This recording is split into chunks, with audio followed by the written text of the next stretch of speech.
It's time once again for another edition of Talk to Me. And now, here's Emmy himself, 8-time Emmy Award-winning journalist, Maynard Eaton.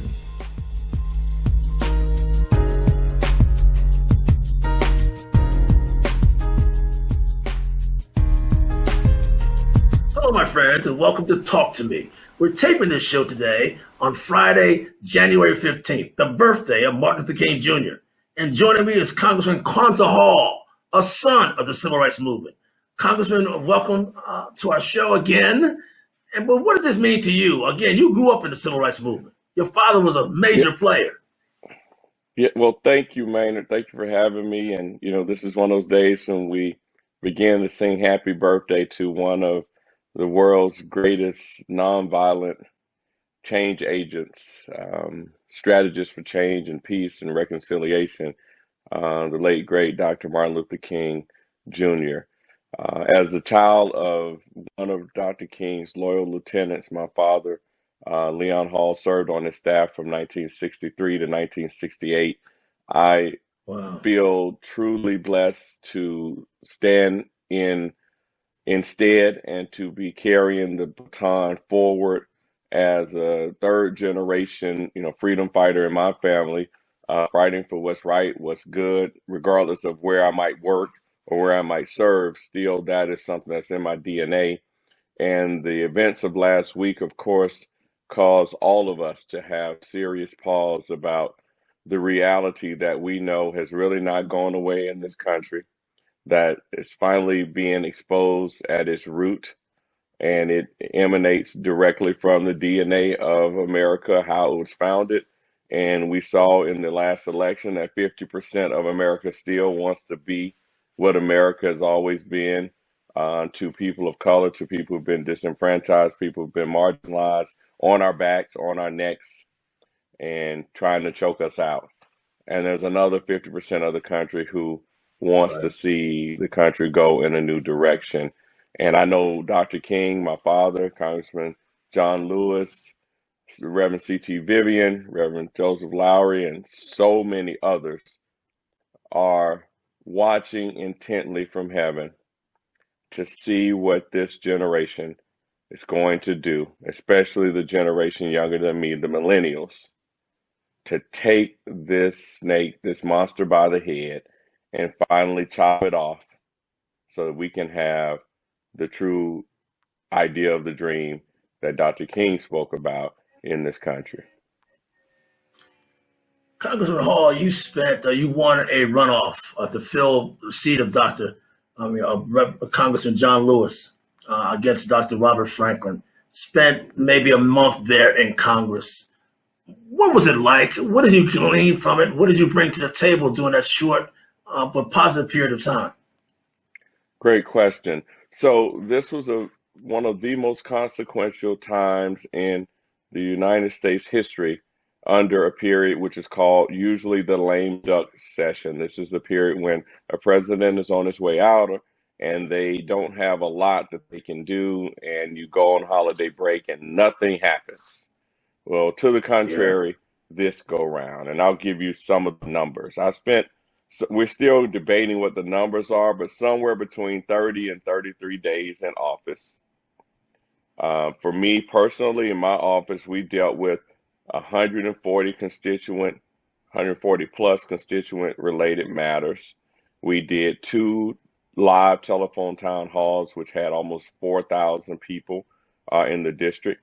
I introduced 6 pieces of original legislation, 2 in honor of Congressman Lewis directly, and the other 4 speak to justice reform. 14 bills that I co-sponsored with other members of Congress. They allowed me to sign on. Some were measures that Congressman Lewis had signed on to. I gave 18 speeches on the House floor and introduced multiple matters for the record, just because they could be put on the record. I took 25 votes, supported 2 very major pieces of legislation totaling $3 trillion that was signed into law. I had 100% voting record. Those significant measures were, 1, the military spending budget, which Congressman Lewis would usually vote against. It was $740 billion. The president vetoed it. We overrode his veto. That's so unusual. In 60 years, the president has never vetoed it. We overrode the veto and passed it, but it had significant dollars in there for HBCUs and Yeah. removal of the Confederate names and honorings that have been in the face of everyone for a long, long time on these military bases, on the barracks and other places on federal property. So it's removing that stuff that Dr. King and Congressman Lewis, my father, so many others fought for from military establishments and facilities. And then we also voted on the combined COVID relief package, which was $900 billion. And then in addition to that, coupled with the budget, the omnibus budget, which goes until September, which was another $1 trillion. So basically $3 trillion in votes, and 1.4 trillion is what that was, towards moving our country forward, getting a handle on COVID, getting us out of this potential economic downturn, and offering leadership. We fought for the $2,000 direct payments for families. The Republican leadership in the Senate voted against us, and we got $600 out the door last week. And now President-elect Biden says one of the first measures he's going to do is roll out yet another stimulus package to get at least the $2,000 in the hands of families and children, people who need this desperately. And of course, the PPP for business owners and small businesses and for nonprofits, the SNAP benefits, all of that is also rolling out the door. So we have been really working hard on a daily basis. We were there late at night on many, many occasions. I pretty much was there every day that we were in session. I had to be prepared and get my points on the table. Many people said, you'll never even get to take a vote. We took 25. Okay. Many people said you won't get to introduce a piece of legislation. It's impossible. We introduced 6. I signed on the 14. And there probably won't even be a budget, and you won't have a deal on COVID. So, I even will have to say that I know my spirit on the floor was one of, I'm going to put everything on the table I possibly can towards putting the agenda for, especially those in District 5 on the South Side.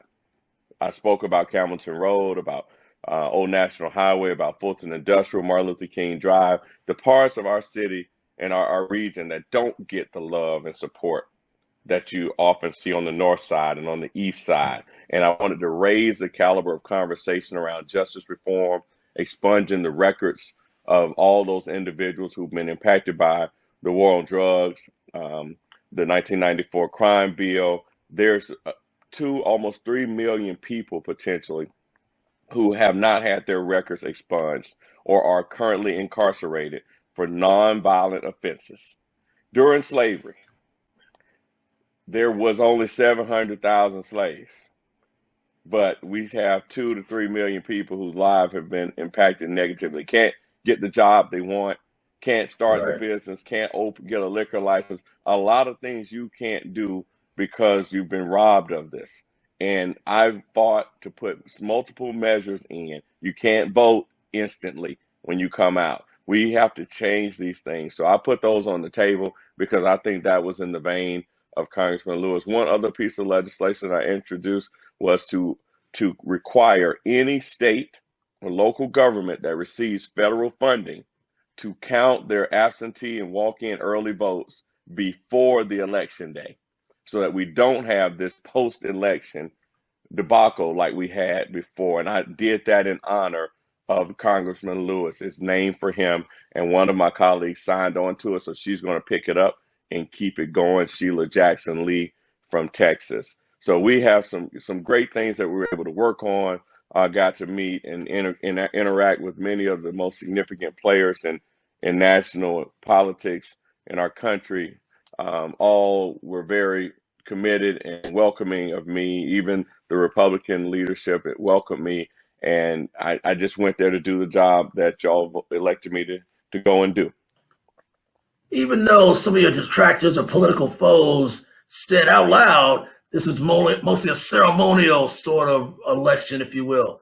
Sounds like you got some work done and made a difference and was well received.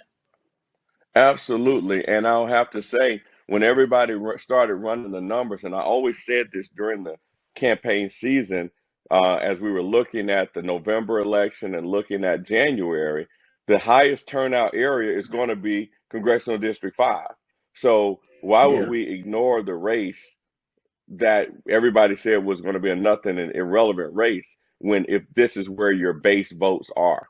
The more it's like, presenting broccoli to a child. How many times do you present your broccoli before they actually eat their vegetables? Sometimes it takes 10 times, right? I mean, for me, all of us, you don't usually right. participate. And who do we need to participate in this race? We needed the hard to get voters, those who don't have a reason, don't have a rationale, or, this rain is the justification, are not wed to why these races matter. That's who we needed to reach, the young voters under 40, and even older voters who just have never voted for one time Right. in their 50-year-old lives. So you have to make it compelling, but a lot of them are our neighbors and our friends. And we overlook them and we decide that they aren't valid in the conversation. And I think this race taught us that you got to talk to everybody. You can't just talk to those who vote all the time. And that's where the shift is happening. There's more people out there who can help us win more races in the future if we'll meet them where they are and communicate with them in their language as opposed to only speaking and preaching to the choir. Kwanzaa, you're a veteran political leader, having worked in city council before and now elected to Congress. What does Senator Warnock's election mean to the body politics? What does it mean in D.C., where you become known now?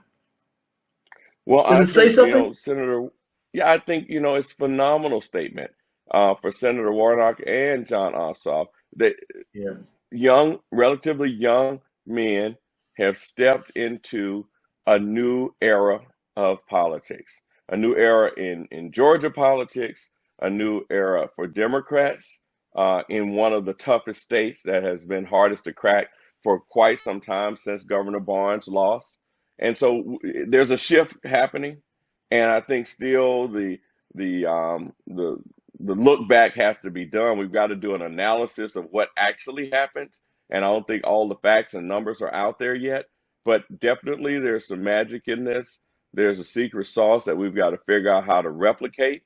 And I think if it were not for Reverend Warnock's, Senator-elect Warnock's phenomenal ability not to get in the weeds of the attacks, we wouldn't be where we Yeah. are. And John Ossoff's and Senator-elect Ossoff's, tenacity and hard passion for staying in the race and continuing to fight for being a voice in this great district off of the leadership that he gleaned from Congressman Lewis, we wouldn't have the change that we're seeing happen. And of course, the phenomenal work of all the groups that have been working for a long time, like the People's Agenda and all those groups that have been doing the hard work when nobody was paying attention and when nobody was giving them celebration. They didn't have any money. They were working on 100,000. Nobody had $1 million budget barely, but they had 100,000, couple $100,000 budgets, and they now have grown up. And of course, I give credit to the head of the party, Nikema Williams, who took the position after me as now Congresswoman, and Stacey Abrams. But there are a lot of other people who deserve equal credit because they fought when it wasn't cool, when no one wanted to contribute, no one wanted to even see the conversation about winning and hear the conversation about winning in Georgia. And why would you even consider that? It's a red state. So I think there significant change has happened. It's been a collective effort. I'm proud of everyone who's worked on this, and we all deserve kind of a hand clap and a pat on the back. But we've got much more work that needs to be done looking forward because it's not done. There's a lot of seats that really weren't won at the Senate and Right. House level That's true. here. So that's a Right. challenge question. Also, Daniel Blackman is a good brother. He did not win his race, so there's something else in the water that we've got to figure out why these numbers still aren't coming out exactly the way they should. Because to me, still all politics are local, and we've got to get our local right. The change next year that could occur as a result of the redistricting could pose a serious problem for us as Democrats looking forward as well. Congressman, talking about a serious problem. In our lifetimes, we've never seen what happened in Congress, the attack by terrorists, if you will, on Congress. We've never seen anything like that. Was it frightening to you having just left there? And what have you heard from your former colleagues about the attack they were under? Well, first of all, I was in Washington at the time. I'd always planned to be around as a member of Congress. You're always a member. You're a member for life, and you have floor access for life. So we can always participate and go and see what's going on, and we just can't lobby our colleagues. Other than that, you can go and see things. So I was planning to be there, but under COVID restrictions, it was a little bit tighter. But the main idea, I had to check out of my hotel, which was very near the Capitol. There were a lot of Trump protesters or ralliers in my hotel. It was booked up for that one night on the 5th. So I ended up being in Prince George County for that night. I was just about an hour off of making it back in town when I got notice. And friends, I was driving and friends told me that, hey, have you seen what's on television? You might not want to go in right now because they've already begun to surround the building. I was planning to be there at 1, and by 1 o'clock was the start time. As soon as Trump finished his speech, they rushed over to the Capitol and rushed the building. And they were inside the building in less than an hour. So this was a very orchestrated, strategic plan from the highest level, from the president, of course.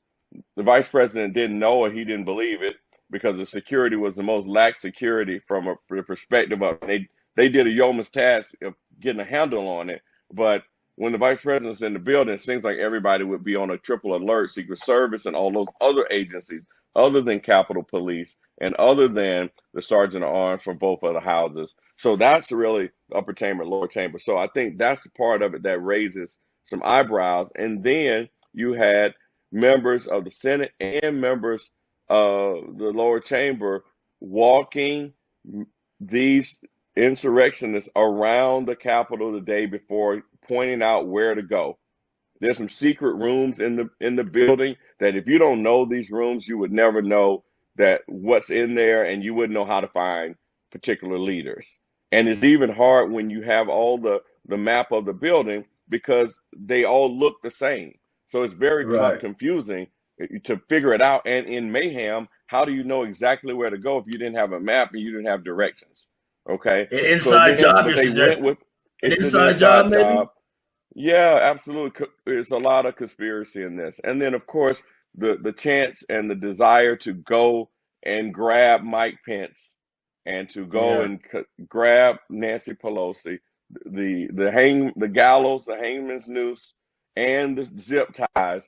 I think their goal was to do some bodily harm to those two individuals and others, to knock out the number 2, the number 3 in this country, and to send our country into a state of true unrest. Martial law would be declared, and they would have stolen those ballot boxes and taken them somewhere, who knows where, and we would never have a ratified election.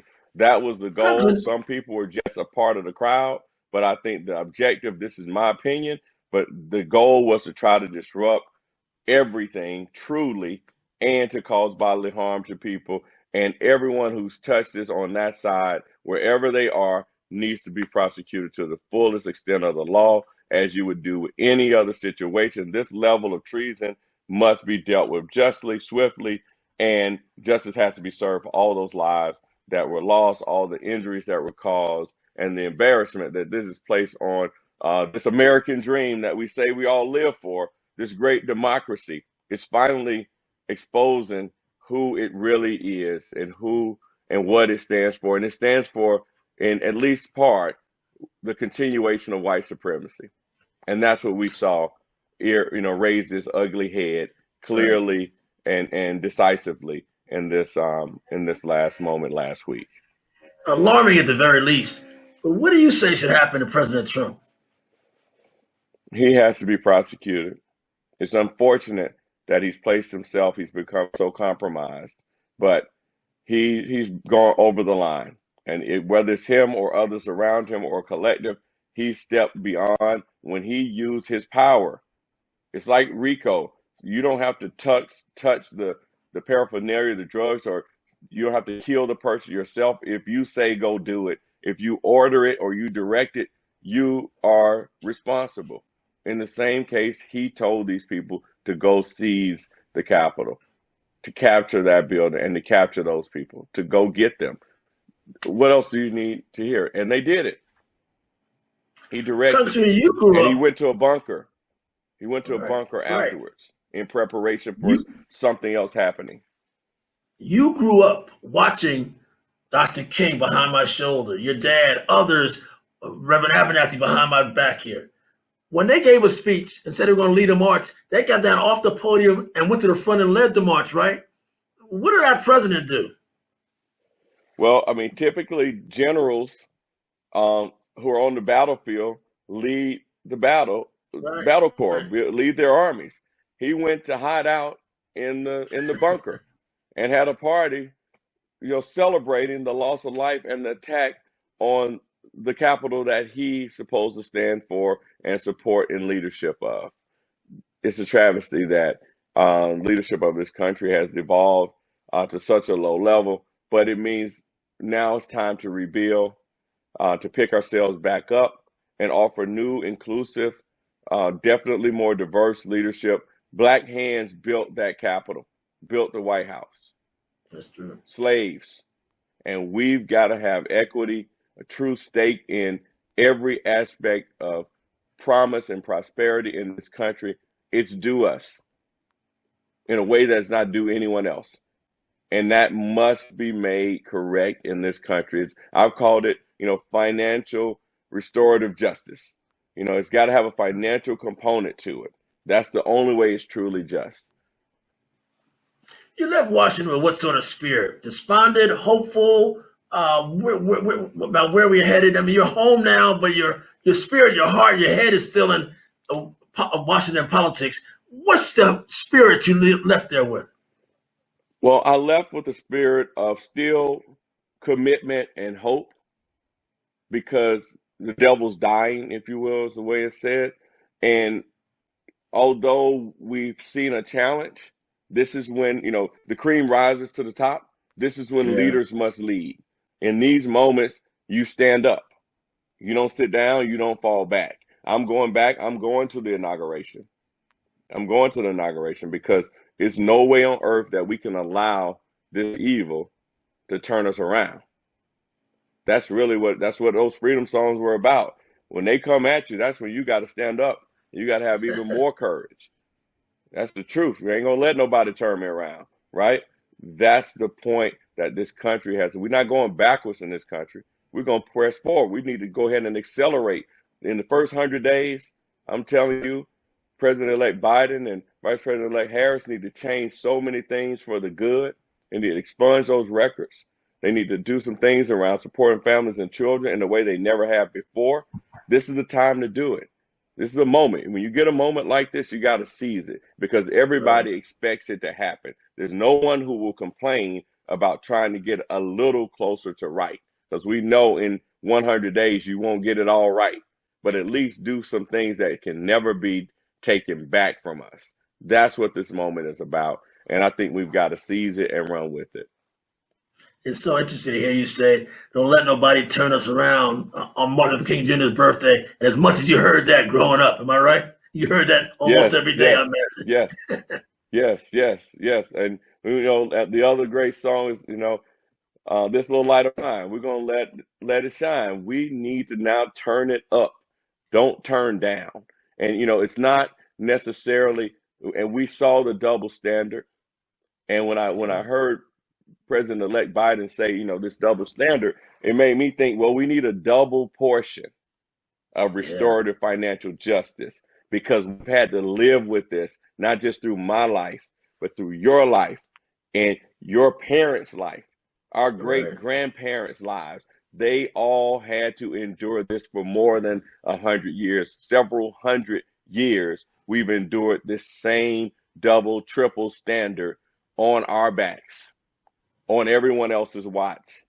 And it's almost as if it never existed. When we saw those Black Lives Matters, young people, everybody protesting of all types last summer, you couldn't even walk down the street without being tear gassed, without being berated, without being called terrorists. And this group not only does a protest, because there's nothing wrong with protesting peacefully for any group. I believe in that. Right. You can express Right. yourself. But the second you choose to turn it into a violent assault on the nation's capital, you've done something different. And everybody's there scratching their head like, what's going on, instead of Right. shooting them all down. And I'm nonviolent. I'm a nonviolent person. And I believe in the ideals that Dr. King learned from Mahatma K. Gandhi.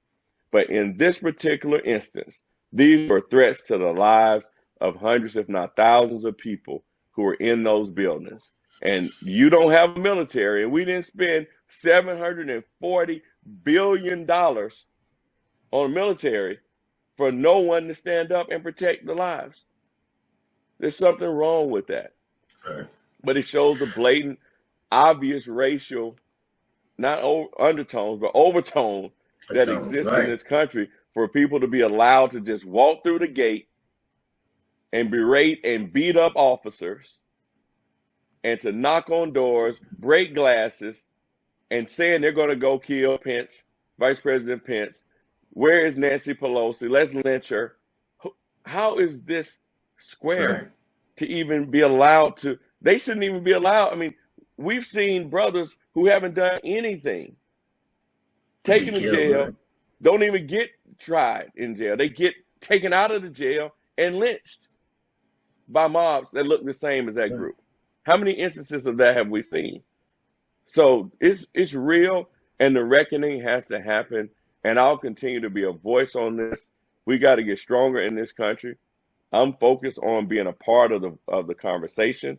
I see that now. I notice that President Biden is going to deploy FEMA and the National Guard, so that's good. I'm glad that people are thinking about the challenges and they need to deploy around the country, because if they're going to repeat, they're not going to repeat in Washington. They're going to take Right. advantage of the exposure moment and try to do it in other parts of the country. And there'll be break-off militia groups doing this stuff, not necessarily the same group of people, but just anybody who wants to be a copycat now has the authority to go and That's right. participate, because they're making themselves martyrs. This is for what they think is patriotic for this country. Their idea of this country is based on white supremacy. It's like birth of the nation over again. Wow, that's it. Congressman, how will you make your voice heard? People want to know what's next for you. Is it a rerun for Congress? Is it a rerun for mayor? I know you're not going to sit there behind that pretty staircase and just not run for something. You've had a taste of power now. Where are you going to exercise it? Well, thank you, Maynard. And I'm humbled by that. People still want me to participate, and I will participate. I'm not much of a rerun type of guy. I'm already a member, and I'm a member for life. So it's not that I have to go back and I've done my part, if you will. I picked up the baton as God told me Right. to do, and I accepted the assignment, and I did my work while I was there. I didn't know I was going to do that work or that much work, but I did it. And now I'm waiting on my next assignment. I know it has something to do with making our community stronger, lifting families and children up. I've always been passionate about economic development, justice reform, innovation for job creation. And I think we've got a laggard in public education. So those are areas that I'm passionate about. I don't know how it all manifests, but that's just where my heart is. I haven't had a lot of time to really pursue heavy business like I wanted to, coming out of office after having spent 15 years plus now another month. But I'm open, and I'm in prayer about it. I was going to take this weekend. Last week I was supposed to have that time to think about it, but everything happened. So I got thrown off schedule. Got back here this past Saturday, take some time this weekend to be reflective, play some good old freedom songs, play some of the music that my parents raised us on, just that good old, Aretha Franklin, and, it never hurts to hear lift every voice and sing it yourself. Just that's not bad to do because we know how far we've come and we know how many people and how much blood, sweat, and tears was put into getting the privilege that I enjoy right now. And I don't think it's as much privilege as white privilege, but I still do enjoy some things that was a struggle to get by generations before me. So I believe that it is necessary that I spend the time being truly reflective in prayer and think about what's next for me and offer my best self to whatever that is. But I'm in that moment right now of reflection. I'm going to go to the inauguration next Monday, and I'll be up we have to take our test in advance of the inauguration, so I'll be there. And after that, maybe we can figure out some other things and catch back up. Well, Congressman, as you know, I cover politics. I talk politics all the time. And believe me, I've heard your name bantied about for an array of positions, most notably mayor. Just saying, while you contemplate your next move, okay? Thank you for joining us, man. Thank you so much. Congressman Hall. I'm so used to calling you Kwanza. It's a salute to call you Congressman. It really is. Thank you so much, man. I know our good friend Marie Cowles would be happy to see us both doing these calls. Regardless, we're a teleconference, but we're doing them. So thank you so much for having me. God bless you. Take care. See you next week, folks. This has been Talk to Me with producer Rick Clear.